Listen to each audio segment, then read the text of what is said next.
wabarakatuh. Perkenalkan, nama saya Alia Ramanda dengan NIM 2202020060 dari kelas A2 Informatika. Baiklah, di sini saya akan menjelaskan PPT dari UAS Computer Vision.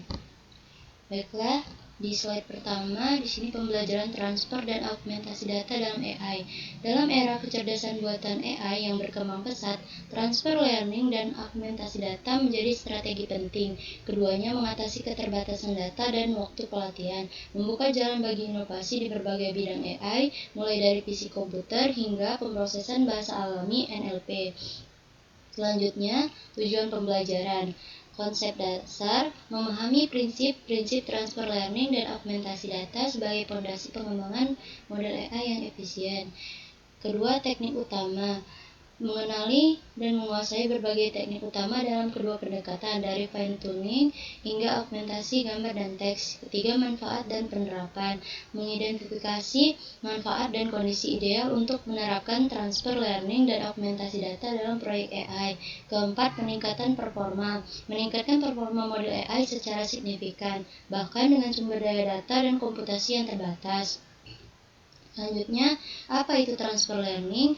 Memanfaatkan model yang sudah dilatih pada tugas serupa sebelumnya, mengurangi kebutuhan pelatihan dari awal, menghemat waktu pelatihan hingga 70%, mempercepat siklus pengembangan model, mengurangi kebutuhan data pelatihan, efektif bahkan dengan 10 kali lebih sedikit data. Sebagai contoh, model yang dilatih pada ImageNet 14 juta gambar dapat digunakan untuk deteksi objek spesifik dalam aplikasi lain. Selanjutnya, teknik transfer learning, ekstraksi fitur. Model terlatih sebagai ekstraktor fitur tetap. Lapisan akhir diganti, sisanya dibekukan. Cepat dan efektif untuk dataset kecil sekitar 1000 gambar. Fine tuning, menyesuaikan bobot model terlatih dengan membuka sebagian atau semua lapisan model. Diperlukan untuk dataset lebih besar atau domain berbeda. Peningkatan akurasi 5-15% versus pelatihan dari 0. Ekstraksi fitur ideal untuk tugas sederhana dengan data terbatas, sementara fine-tuning memberikan fleksibilitas lebih untuk tugas kompleks. Selanjutnya, apa itu augmentasi data?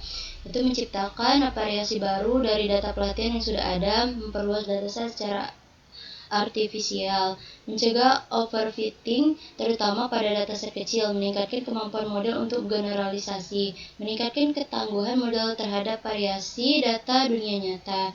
Augmentasi data sangat penting untuk memastikan model AI dapat beradaptasi dengan baik di lingkungan yang dinamis. Selanjutnya, teknik augmentasi data. Gambar, rotasi, misal 15 derajat, pembalikan horizontal atau vertikal, cropping acak, zoom hingga 1-2 kali perubahan kecerahan atau kontras. Teks, penggantian sinonim, misal 10-20% kata. Terjemahan balik, back translation, penyisipan atau penghapusan kata acak. Audio, penambahan noise, perubahan kecepatan, perubahan pitch. Tabular smooth, synthetic monitoring oversampling, teknik Q untuk menyeimbangkan kelas minoritas. Pilihan teknik augmentasi data harus disesuaikan dengan jenis data dan karakteristik masalah yang dihadapi. Selanjutnya, manfaat gabungan efisiensi dan kinerja, waktu dan biaya, mengurangi waktu komputasi secara signifikan dari hari menjadi jam, menurunkan biaya pengembangan, performa model, peningkatan akurasi yang signifikan seringkali mencapai 5-10%, meningkatkan kualitas prediksi, keterbatasan data, memungkinkan pengembangan model AI yang kuat bahkan dengan dataset yang kecil atau terbatas, generalisasi, model lebih tangguh dalam menghadapi variasi data dunia nyata, meningkatkan keandalan, fleksibilitas dapat diterapkan pada berbagai masalah AI dan fisik komputer hingga pemrosesan bahasa alami. Selanjutnya, kesimpulan, transfer learning dan augmentasi data adalah pilar penting dalam pengembangan AI modern. Keduanya menawarkan solusi krusial untuk mengatasi tantangan terkait data dan komputasi, membuka potensi AI bagi lebih banyak aplikasi dan pengembang di berbagai bidang, merupakan investasi penting untuk pengembangan AI yang berkelanjutan. Itulah penjelasan PPT, selanjutnya saya akan menjelaskan codingannya. Baiklah, selanjutnya yaitu penjelasan codingan. Di sel yang pertama ini digunakan untuk menghubungkan lingkungan Google Colab dengan Google Drive. Ini penting agar kode dapat mengakses dataset atau file lain yang tersimpan di Drive. Selanjutnya, sel yang kedua ini mengimpor semua pustaka Python yang akan digunakan dalam proyek. Ini termasuk pustaka untuk operasi numerik NumPy, visualisasi data, Matplotlib, Seaborn, membangun dan melatih model deep learning, TensorFlow, Keras, serta evaluasi model, Clean Matrix.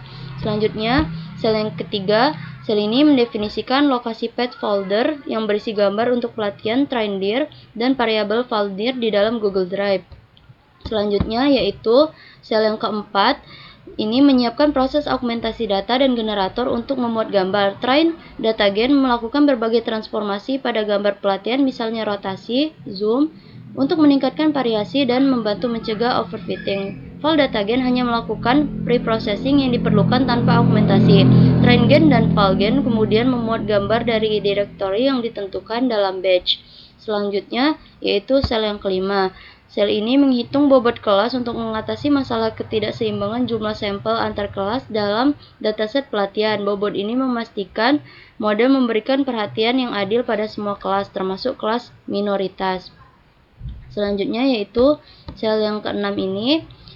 Di sini adalah langkah inti transfer learning. Model ResNet 50 yang telah dilatih sebelumnya, PetraINet, dimuat tanpa lapisan klasifikasi. Akhirnya dan bobotnya dibukukan. Base model trainable false, kemudian lapisan-lapisan custom baru falling, drop point, dropout, dan lapisan dense untuk klasifikasi ditambahkan di atasnya. Model dikompilasi dengan optimizer Adam dan fungsi loss categorical cross entropy. Proses pelatihan awal dimulai dengan callback seperti model checkpoint untuk menyimpan model terbaik dan early stopping untuk menghentikan pelatihan jika tidak ada peningkatan. Selanjutnya yaitu di sini sel ke-7. Sel ini membuat dua grafik visual untuk menampilkan riwayat pelatihan model. Grafik pertama menunjukkan akurasi pelatihan dan validasi sepanjang setiap epoch, sementara grafik kedua menampilkan loss pelatihan dan validasi. Visualisasi ini membantu dalam mendiagnosis kinerja model seperti mendeteksi overfitting. Selanjutnya sel ke-8 di sini. Penjelasan sel ini melakukan evaluasi mendetail terhadap model menggunakan data validasi. Ini mencakup yang pertama menghitung prediksi model Y-pred dan mendapatkan label sebenarnya Y-true. Kedua, mencetak classification report yang menampilkan metrik seperti precision, recall, dan F1 score untuk setiap kelas. Yang ketiga, membuat dan memvisualisasikan confusion matrix sebagai heatmap yang menunjukkan bagaimana model mengklasifikasikan sampel dari setiap kelas benar atau salah. Dan yang terakhir yaitu menghitung dan menampilkan akurasi validasi akhir model secara keseluruhan. Di sini akurasinya bisa kita lihat yaitu 97%.